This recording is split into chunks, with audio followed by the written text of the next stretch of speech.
حتیٰ کہ نبی علیہ السلام نے فرمایا لا تسبوا الدیک فإنہ یوقظ للصلاۃ، تم مرغے کو گالی مت نکالو اس لیے کہ وہ تمہیں نماز کے لیے جگاتا ہے۔ گاؤں کے ماحول میں لوگ اپنے گھروں میں مرغے بھی پالتے ہیں، اور یہ مرغہ عجیب جاندار ہے ماشاءاللہ۔ عین تہجد کے اذان کے وقت یہ اپنی آواز نکالنی شروع کر دیتا ہے، اس لیے لوگ کہتے ہیں جی کہ مرغہ اذان دے رہا ہے۔ اب جب بندہ سویا ہوا ہو اور ادھر سے مرغے صاحب بار بار آواز لگا رہے ہوں تو بڑا غصہ آتا ہے، تو دیہاتی لوگ پھر کئی مرتبہ مرغے کو برا بھلا کہنا شروع کر دیتے ہیں۔ تو نبی علیہ السلام نے فرمایا کہ تم مرغے کو برا بھلا مت کہو، وہ تمہیں نماز کے لیے جگاتا ہے۔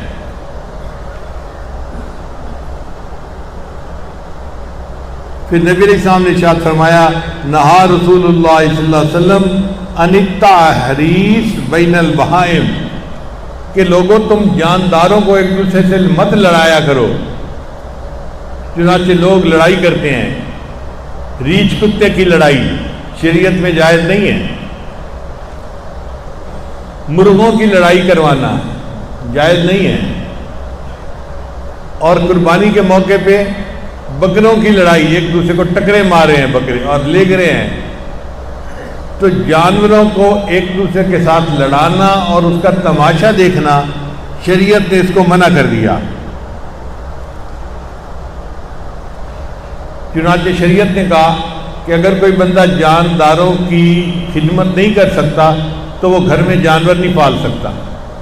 اگر کوئی گھر میں کبوتر یا طوطا پالنا چاہے تو اس کو چاہیے کہ پہلے ان کی غذا اور آرام کا خیال رکھے۔